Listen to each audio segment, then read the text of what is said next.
Hello, hi everyone, welcome to my channel.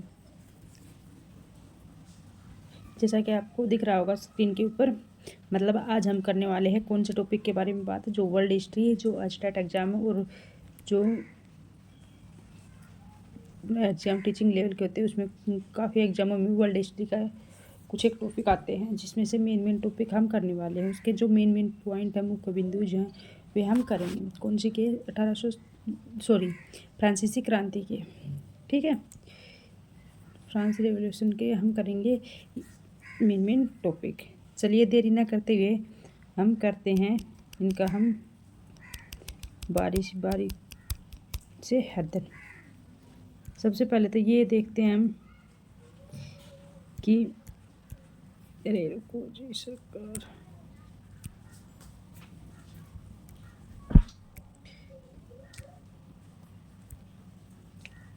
सबसे पहले तो देखते हैं कि जो फ्रांसीसी क्रांति है ये स्टार्ट कब हुई थी भाई, कब हुई थी 1789 में, 1789 में जो फ्रांस की क्रांति है वो हुई थी।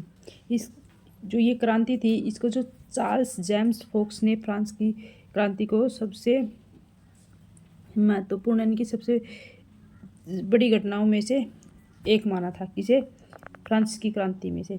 मतलब क्वेश्चन आपसे ये भी पूछ लिया जाएगा कि जो फ्रांस के अंदर जो घटने वाली घटना या वर्ल्ड में जो घटने वाली जो घटनाएं हैं उसमें सबसे फेमस कौन सी थी और किसने माना।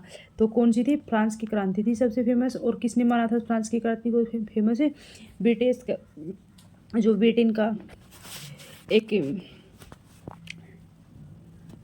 राजा था, उसने बताया था कि चार्ल्स जेम्स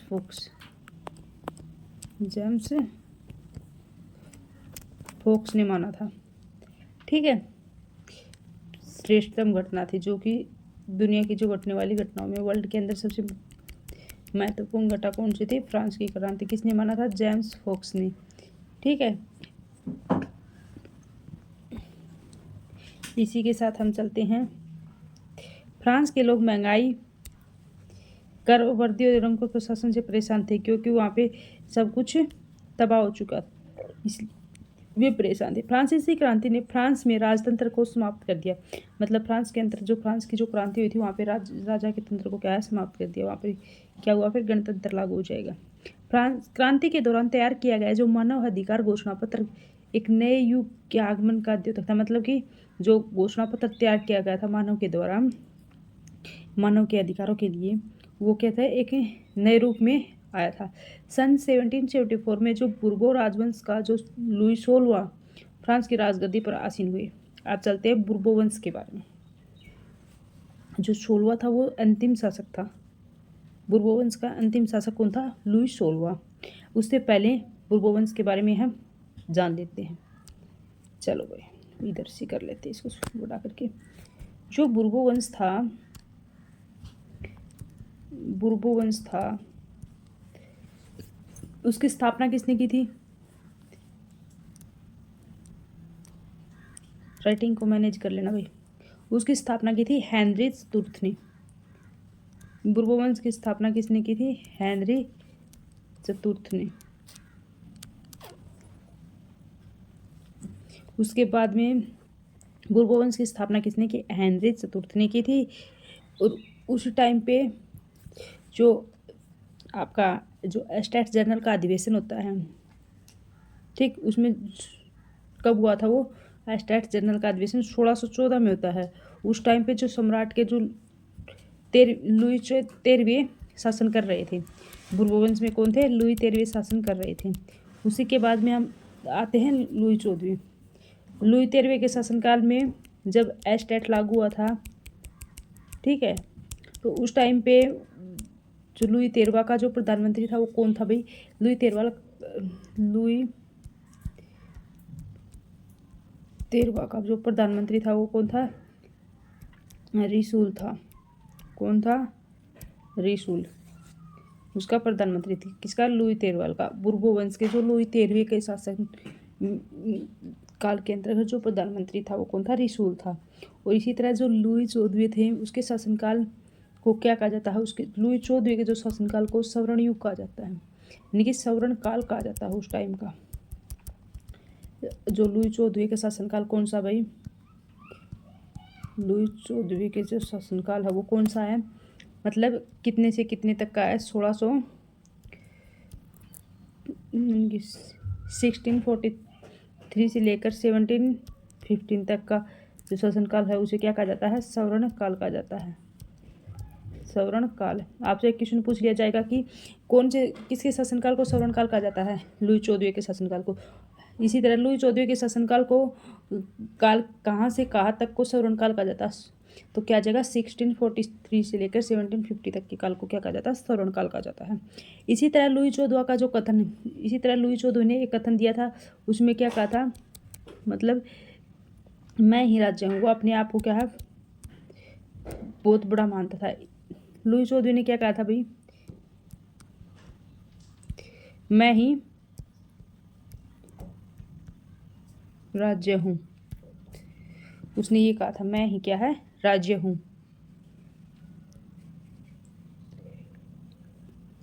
इसके बाद में लुई चौदहवें के ऊपर कई बार क्वेश्चन पूछ लिया है कि मैं ही राज्य हूँ, यह कथन किसका है? लुई चौदहवें का। इसी साल किसके काल को सवर्ण काल कहा जाता है? फ्रांस की क्रांति के अंतर्गत आने वाले को किसके काल को कहा जाता है भाई? लुई चौदहवें के शासनकाल को सवर्ण काल कहा जाता है। कितने कितने तक का काल था उनका? यानी कि 1643 से लेकर 1750 तक के काल को सवर्ण काल कहा जाता है।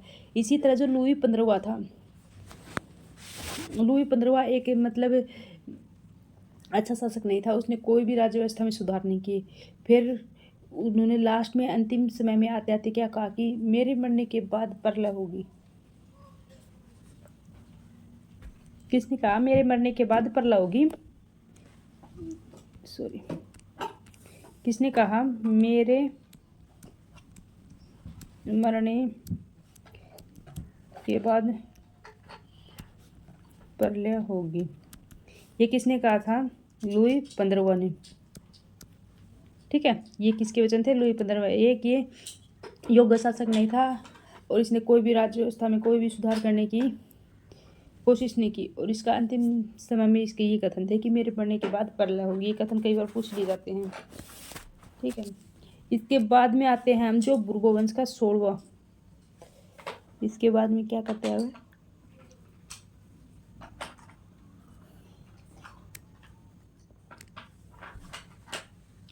इसके बाद में इसमें ये आ गया बुर्बो वंश का जो 16वां शासक के बारे में।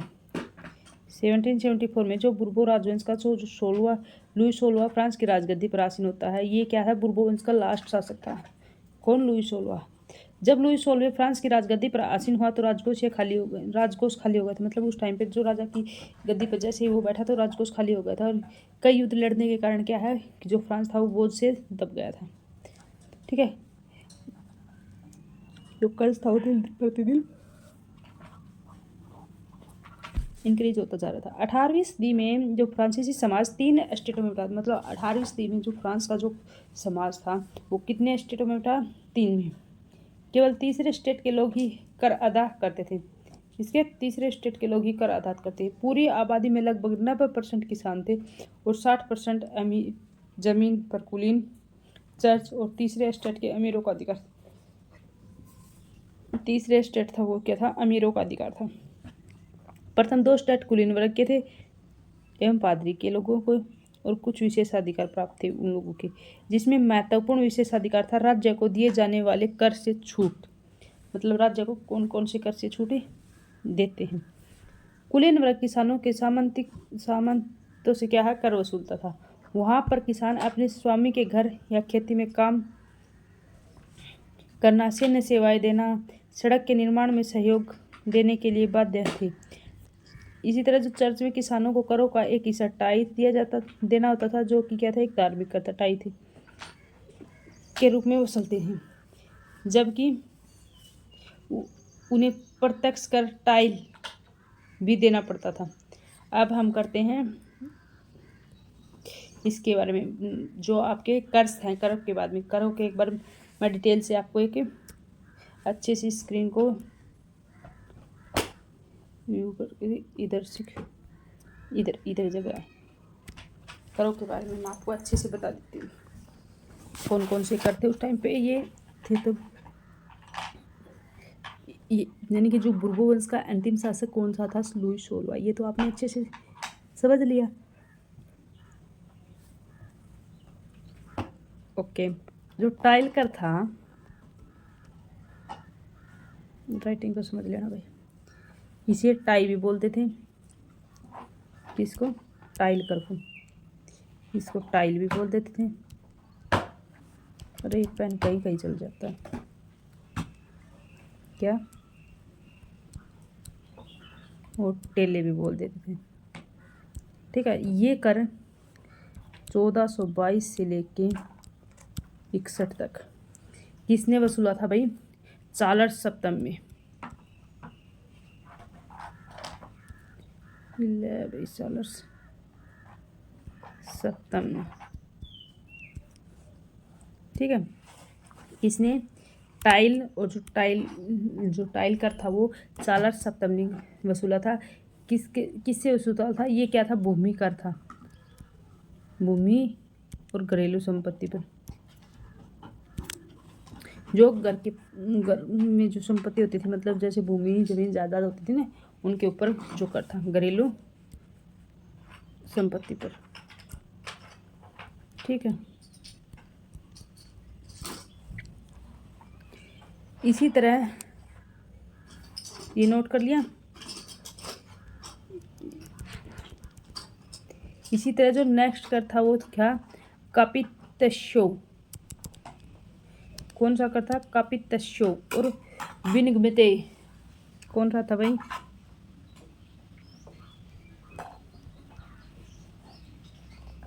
पी है भाई।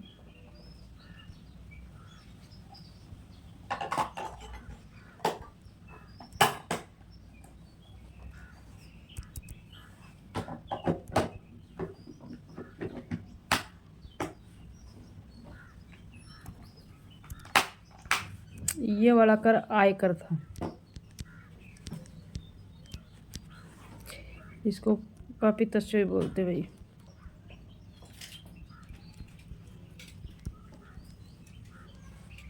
और इसको विगमते, विनगमे।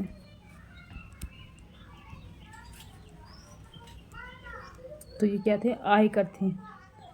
ठीक है, ये भी नोट डाउन कर ले भाई, कर के बारे में पूछ सकते हैं। इसी के साथ है,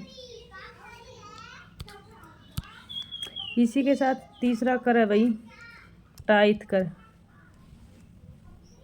सॉरी, क्या टाइथ है को क्या बोल देते थे? दाइम कर भी बोल देते थे, इसी के टाइद कर भी बोल देते थे।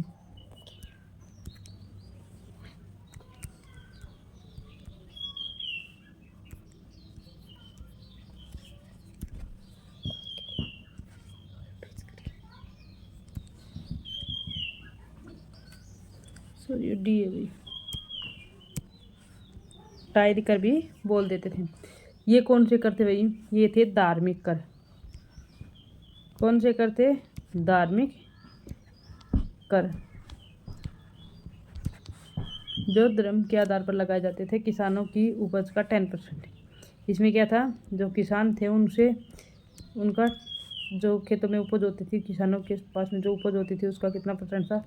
10% था। कितना परसेंट है? 10%। ये वेरी वेरी इंपॉर्टेंट है भाई, कई बार क्वेश्चन पूछे गए हैं इसके बारे में। कभी दाइम दे देते हैं, कभी टाइथ दे देते हैं, तो कभी टाई दे देते हैं। तो क्या है? ये धार्मिक कर है। किसानों का उपज का कितना परसेंट लिया जाता है? 10% लिया जाता है। इसी के साथ जो नेक्स्ट है 4th नंबर पे कर, कौन सा कर? 4th नंबर वाला कर कौन सा भाई? 4th का भाई गाबेल। क्या है? गाबेल। कौन सा कर है भाई? गाबेल कर है, जो किस पर लगाया जाता है? नमक पर लगाया जाता था। इसमें क्या था कि कुछ मतलब एज दे रखी थी, उस तक एज तक के बच्चे को इतना पौंड नमक खरीदना है, मतलब ज़रूरी है। वो एक क्या था? कर था नमक के रूप में, उसे इतना कर देना पड़ता था। ठीक है, ये नमक कर था। 5 नंबर कर था कौरवे। क्या था भाई? कौरवे। ये बेकार लोगों पर था, मतलब जो बेकार मतलब मजदूर लेबर थी ना, वो किसी रूप में भी अपना कर देती थी, चाहे वो काम के रूप में दो, वर्क के रूप में दो, कैसे भी दो उसको कर देना होता था। ठीक है, ये बेकार लोगों पर कोरवा कुछ पे था, बेकार लोगों पर था। गोबेल नमक के ऊपर था। ठीक है, और इसी के साथ जो टाइथ था वो किसे धार्मिक कर था, जो कि किसानों की उपज का 10% था। उसी के साथ जो कपित्य और विनिगमित आय के ऊपर लगाया गया कर था, और जो टाइल था वो क्या था, भूमि और संपत्ति का कर। भूमि और संपत्ति का कर कौन सा था, टाइल। ठीक है, ये कर है ना, वेरी वेरी इंपॉर्टेंट है, इनको नोट डाउन कर लेना, और ये एक ना एक एग्जाम में जरूर पूछा जाता है। ठीक है, चलते हैं हम अपने अगले पॉइंट पे।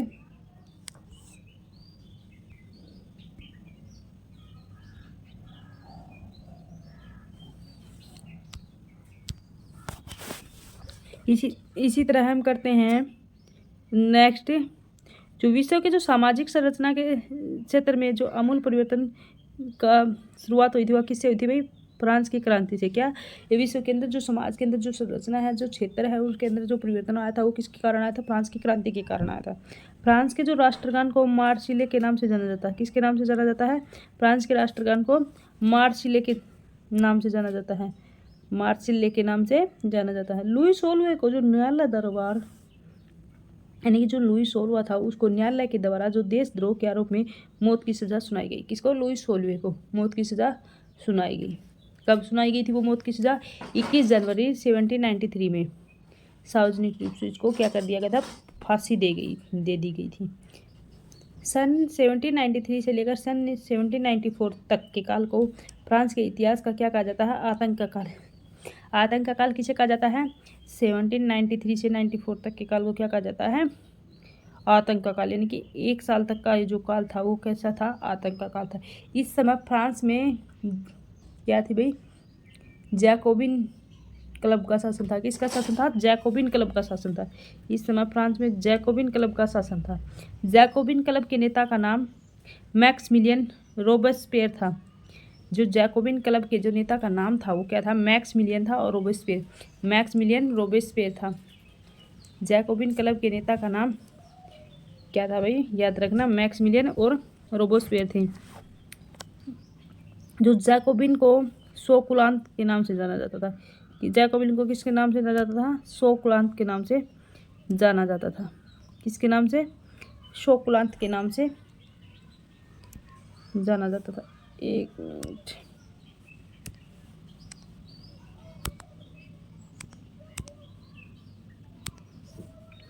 किसके नाम से जाना जाता था, जैकोबिन को शोकुलांत के नाम से जाना जाता था। अब होगा ऐसे ही।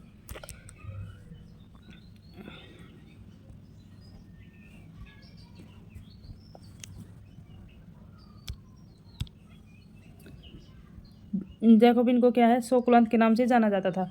शोकुलांत पुरुष क्या करते थे भाई, लाल रंग की जो टोपी पहनते थे, उसका क्या निशाना था, लाल रंग की जो टोपी थी वो किस चीज़ का निशाना थी, वो स्वतंत्रता का प्रतीक थी। जो लाल रंग की टोपी थी वो स्वतंत्रता का प्रतीक थी। इसी तरह जो 21 सितंबर 1792 को जो फ्रांस के जो राजतंत्र का अंत हुआ था, तो फ्रांस में क्या हो गया था, गणतंत्र की घोषणा कर दी गई थी।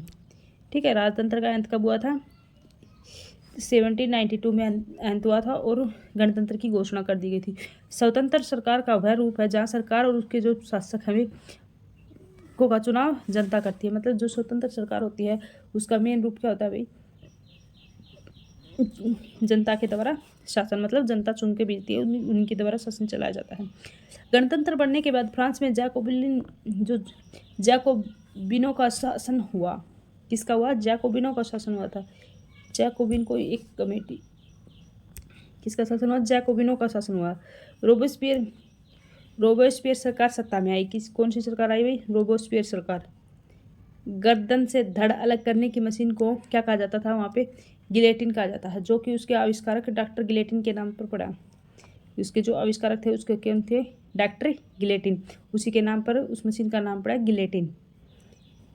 इसी तरह जो रोबेस्पियर सरकार ने सरकार है उसने चर्चा को बंद करते ही चर्च थे जो धार्मिक स्थान थे चर्च को बंद कर दिया और उसके भवनों को बैरक और दफ्तर बना दिया। किसने? रोबेस्पियर सरकार ने क्या कर दिया, जो धार्मिक स्थल थे चर्च उनको क्या कर दिया, भवनों को बंद करके बैरक और दफ्तर बना दिए गए। मैक्सिमिलियन रोबेस्पियर ने अपनी नीतियाँ इतनी सख्ती से लागू की, जो मैक्सिमिलियन रोबेस्पियर वहाँ पे राजगद्दी पे बैठा था, तो जो उसने इतनी सख्ती से जो शक्तियाँ हैं वो लागू की, उसके समर्थकों को क्या त्राई त्राई करने लगे, मतलब कि जो उसके समर्थक थे वे भी उससे नफरत करने लगे। अतः जो जुलाई 1794 में जो न्यायालय द्वारा उसे दोषी ठहराया गया। कब? 1794 में। 92 में तो गणतंत्र घोषित किया गया था, राजतंत्र का अंत किया गया, और 2 साल के बाद ही क्या हुआ कि उसको न्यायालय के, तो उसने सख्ती से नीतियाँ लागू करी और उससे सब खिलाफ हो गए। उसी के साथ क्या हुआ, उसका जो 94 में उसने न्यायालय में याचिका दायर की उसके खिलाफ, और 94 में क्या हो गया, उसको दोषी ठहराएगा और गिरफ्तार करके अगले ही दिन उसे गिलोटिन पर चढ़ा दिया। गिलोटिन क्या थी? एक जो शरीर से यानी कि गर्दन से धड़ को अलग करने की एक मशीन थी, ठीक है, जो उसके आविष्कारक थे उसी के नाम पर उसका नाम रखा गया गिलोटिन, डॉक्टर गिलोटिन के नाम पर।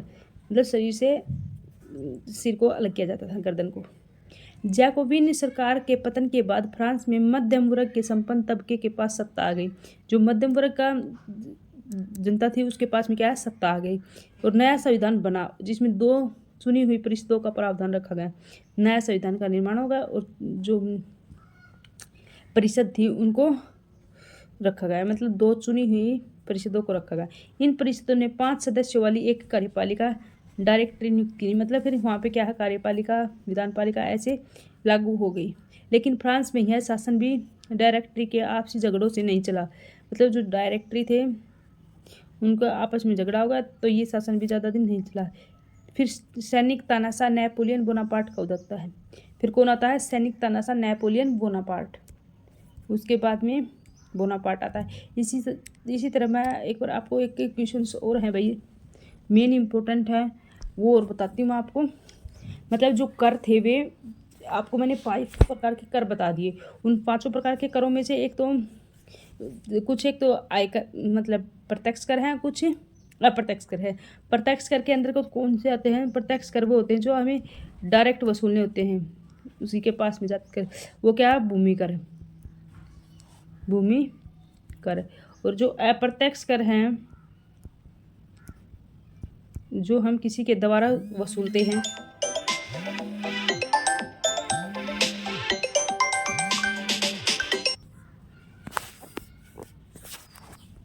इसी के साथ में मैं आपको 2 कर और मतलब प्रत्यक्ष कर और क्या हो गया इसके,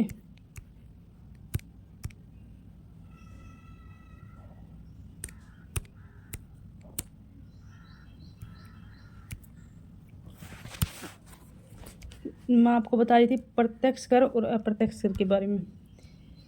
जो कि प्रत्यक्ष कर और एक अप्रत्यक्ष कर, जो कि कौन से प्रत्यक्ष कर कौन थे? जो भूमि पर लगाए गए कर क्या थे? प्रत्यक्ष कर, भूमि कर या संपत्ति कर, एक ही होते हैं भाई, ठीक है। और जो अप्रत्यक्ष कर कौन से थे? अप्रत्यक्ष कर जो नमक के ऊपर कर लगाया जाता था, वो शराब पे लगाया जाता था, वो कर। इसी के साथ जो तंबाकू के ऊपर कर लगाया जाता है, वो कर। ये क्या थे? ये अप्रत्यक्ष कर थे। प्रत्यक्ष कर हम डायरेक्ट वसूलते थे, जबकि जो अप्रत्यक्ष कर वो होते हैं जो हम डायरेक्ट मतलब डायरेक्ट लेते हैं किसी से कुछ लेना, वो क्या हो जाता है? मतलब प्रत्यक्ष होता है, आमने सामने। ओके, ठीक। और जो अप्रत्यक्ष कर होता है जो किसी के द्वारा मतलब बीच में कोई भी एक कमेटी तैयार की जाती है, उसके द्वारा कर वसूला जाता है, उसके बाद में वो आगे पहुंचा जाता है, तो वो अप्रत्यक्ष कर हो जाता है, ठीक है। इसी की तरह प्रत्यक्ष कर में कौन से कर आ गए? जो भूमि और घरेलू संपत्ति के कर होते थे वे क्या जाते थे? जैसे टाइल कर थे, वो किस में आते थे? भूमि और संपत्ति के कर थे, इसमें क्या जाएगा? टाइल कर। सॉरी मैंने रॉन्ग लिख दिया है, टाइल कर, ठीक है। इसी तरह जो टाइथ कर, जो कि धार्मिक कर था, किसानों की उपज का ही था, वो भी तो धार्मिक कर था, धर्म के ऊपर लिया जाता था। ठीक है। अप्रत्यक्ष कर जो ये आ गया आपके नमक कर, और जो शराब के ऊपर लगा गया कर, तंबाकू के ऊपर लगा गया कर, ये क्या है? अप्रत्यक्ष कर। एक यू लेबर कर, ये भी क्या है? एक प्रत्यक्ष कर है। बेगार भी क्या था? एक जो लेबर पर लगाया गया टैक्स था ना, वो बेगार, वो भी क्या था? एक प्रत्यक्ष कर था। बेगार और जो भूमि और घरेलू संपत्ति पर लगाया गया कर, और जो धार्मिक कर थे टाइथ, मतलब टाइथ और जो कोरवे, क्या था? टाइथ कोरवे, तीनों क्या है? प्रत्यक्ष कर है। फ्रांस की क्रांति से संबंधित अगर क्वेश्चन पूछ लिया जाए आपसे, प्रत्यक्ष कर कौन से हैं, तो क्या है? कोरवे है, एक बेगार है। प्रत्यक्ष कर कौन है? डायरेक्ट कर। प्रत्यक्ष है भाई कोरवे, याद रखना, टाइल और टाइथ, ये दो अलग अलग है भाई। टाइल और जो टाइथ है वो अलग अलग है, मैंने आपको बताया था अच्छे से डिटेल से। टाइल कर भूमि और घरेलू संपत्ति पर लगाया गया कर था, जबकि टाइथ क्या था? धार्मिक कर था, जो कि किसानों की उपज का जो 10% था। कितना था? 10%। ठीक है। और इसी तरह इनडायरेक्ट थे वे। इनडायरेक्ट कर कौन से थे भाई? इनडायरेक्ट कर जो नमक के ऊपर लगाया गया कर, शराब के ऊपर लगाया गया कर होगा, और जो तंबाकू पे लगाया गया कर है वो क्या है? नमक पे, शराब पे, और जो तंबाकू के ऊपर लगाया गया कर क्या है? इनडायरेक्ट कर। ये है कर। ये very very important point of view थे जो फ्रांस की क्रांति के थे। कल इसका जो नेक्स्ट पार्ट है वो आ जाएगा आपके लिए। हैं तब तक के लिए बाय। जो भी चैनल पर नहीं है वो चैनल को लाइक शेयर एंड सब्सक्राइब जरूर कर लेना, बेल आइकन प्रेस कर लेना, ताकि जो आने वाली क्लासेज हैं वो आपको मिल सके। ठीक है। तब तक के लिए बाय।